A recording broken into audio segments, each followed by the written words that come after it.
So hello everyone, कैसे हो आप सभी। उम्मीद करता हूं कि आप सभी अच्छे होंगे, मस्त होंगे।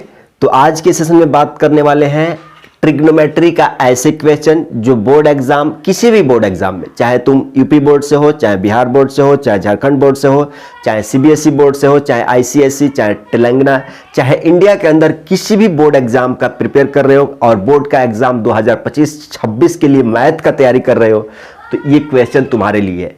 किसी भी इंडिया के अंदर क्लास 10th में कोई भी बच्चा अगर मैथ का एग्जाम दे रहा है तो ऐसे क्वेश्चन उसको फाइनल बोर्ड एग्जाम में मिल जाएगा। ठीक है, तो ट्रिग्नोमेट्री का क्वेश्चन है। चलो देखते हैं इस क्वेश्चन में क्या ट्विस्ट है। ये देखो जरा, 2020 का क्वेश्चन है भाई साहब, हर एक एग्जाम में रिपीट हुआ है, तुम्हारे क्लास 10th का किसी भी बोर्ड में हो। अब देखो, इसको हम साइड करते हैं। अब सबसे पहले देखते हैं कि इसमें पूछा क्या जा रहा है और दिया क्या हुआ। यहां पे पूछा जा रहा है कि भाई यहां से tan अल्फा बोले तो एंगल है, इसका मान कितना दिया हुआ है 5/12। क्लियर है। अब देखो 5/12 दिया है, लेकिन एक्चुअल में तुमको क्या पूछा जा रहा है कि सेक अल्फा मतलब किस चीज का रेशियो है। आप कहोगे कि हाइपोटेन्यूस और बेस का रेशियो है।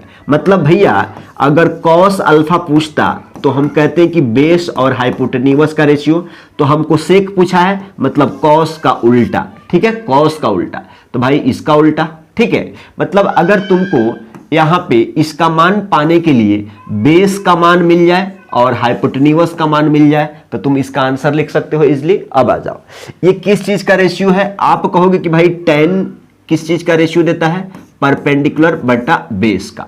अब आप कहोगे कि बेस का वैल्यू तो हमारे पास 12 है, लेकिन हाइपोटेन्यूस का वैल्यू नहीं है। ठीक है, अब एक तरीका जानते हो कि भाई ट्रिग्नोमेट्री रेशियो में, चाहे ट्रिग्नोमेट्री के चैप्टर में पाइथागोरस थ्योरम होता है, तो हम यहां पे लिख देते हैं कि बाई पाइथागोरस थ्योरम। आप क्या जानते हो भैया, आप क्या जानते हो सर। अब देखो यहां पे हम कहोगे कि भाई पाइथागोरस थ्योरम कहते हैं कि भाई किसी भी राइट एंगल ट्रायंगल में जो हाइपोटेन्यूस होता है उसका स्क्वायर बराबर होता है बाकी के दो भुजा के स्क्वायर का सम के। मतलब अगर तुम्हारे पास मान लो ये राइट एंगल ट्रायंगल है, ये राइट एंगल ट्रायंगल का मतलब कि एक कोण 90 डिग्री और 90 डिग्री के सामने के भुजा को हाइपोटेन्यूस कहते हैं। अगर इस चीज को हमने थीटा मान लिया तो दिए गए कोण यानी थीटा के सामने को परपेंडिकुलर कहते हैं और एडजेसेंट साइड को बेस कहते हैं। अब देखो जरा, आप कहोगे भैया परपेंडिकुलर का वैल्यू 5 है और बेस का वैल्यू 12 है, यानी हमको h का वैल्यू चाहिए। तो अगर तुमको यहां से h निकालना है तो आप कहोगे कि ये 2 हटेगा, रूट लगेगा और यहां पे हो जाएगा रूट का अंदर p² प्लस का b²।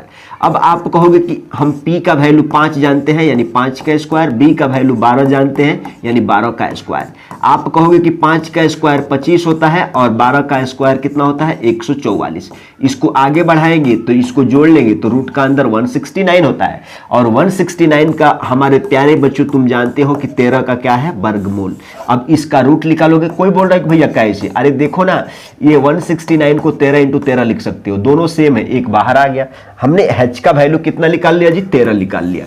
अब आपको यहाँ पे क्या चाहिए था, 13 ही चाहिए था और यही आपको क्या करना था, निकालना था। इसी क्वेश्चन पे हमको तुम बता देना क्या चीज, कॉसेक अल्फा का मान तुम निकाल के बता देना।